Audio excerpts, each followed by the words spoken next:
ऐसा क्या है इस इमारत में जो लोगों को ये सोचने पर मजबूर करती है कि ये शाहजहां ने नहीं बनवाया था। शाहजहां और मुमताज की कब्र जहां पर्यटकों को दिखाई जाती है वो इमारत के चौथी मंजिल पर है, जो इस्लामिक नियमों के खिलाफ है। कारीगरी में हिंदुइज्म के सिंबल्स नजर आते हैं, जैसे डोम के ऊपर बना हुआ कलश का सिंबल होना। वैदिक स्टाइल के कॉरिडोर्स भी है। एंट्रेंस पर बना हुआ एक लोटस का सिंबल भी है, जो इस्लाम के रूल्स के हिसाब से मकबरे में अलाउड नहीं होता है। यहाँ तक के फूलों में आर्टिस्टिकली ओम का सिंबल भी क्लियरली नजर आता है हमें। इन सीढ़ियों को ध्यान से देखें तो पता चलता है कि इसके पीछे के वॉल का ये डिजाइन सीढ़ियों के पीछे जाती है। मतलब साफ तौर से पता चलता है कि सीढ़ियाँ ऊपर से बाद में बनाई गई। ये वाले स्टेप्स के बारे में आप क्या कहोगे?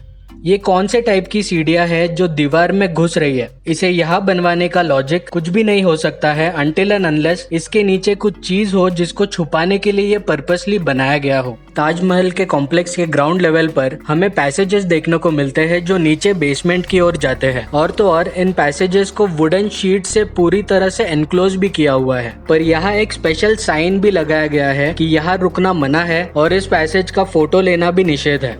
एक सील किए हुए पैकेज के यहाँ रुकने और उसके फोटो लेने से भले किसको क्यों आपत्ति होनी चाहिए। ये साइड में आप लोगों को ये एक रेक्टेंगुलर शेप दिख रहा होगा। ये दरअसल एक एंट्रेंस है नीचे के बेसमेंट में जाने के लिए, जो अभी बुझा दिया गया है। इस बात को लेकर हम इसीलिए श्योर है क्योंकि एक अमेरिकन आर्किटेक्ट मार्विन मिल्स ने 1974 में इसकी एक तस्वीर ली थी, जिसमें एक वुडन डोर इस पे लगा हुआ क्लियरली नजर आता है। बट वो वुडन डोर उस वक्त भी लॉक था। मार्विन मिल्स ने जैसे तैसे मैनेज करके उस वुडन डोर का एक टुकड़ा निकाल लिया और उस वुडन पीस को रेडियो कार्बन डेटिंग के लिए भेज दिया।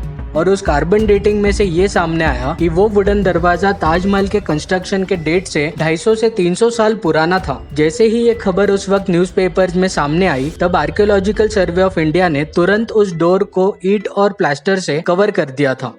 गवर्नमेंट ने आखिर क्यों इस डोर को और बाकी नीचे जाने वाले सारे बेसमेंट ओपनिंग को सील करके रखा हुआ है? अगर मान भी लेते हैं कि किसी तरह वो बेसमेंट को पूरी तरह से सील करना चाहते हैं कि हवा भी अंदर ना जा पाए, तो फिर ग्राउंड लेवल पर इतने सारे वेंटिलेशन शाफ्ट्स ओपन क्यों रखे हुए हैं?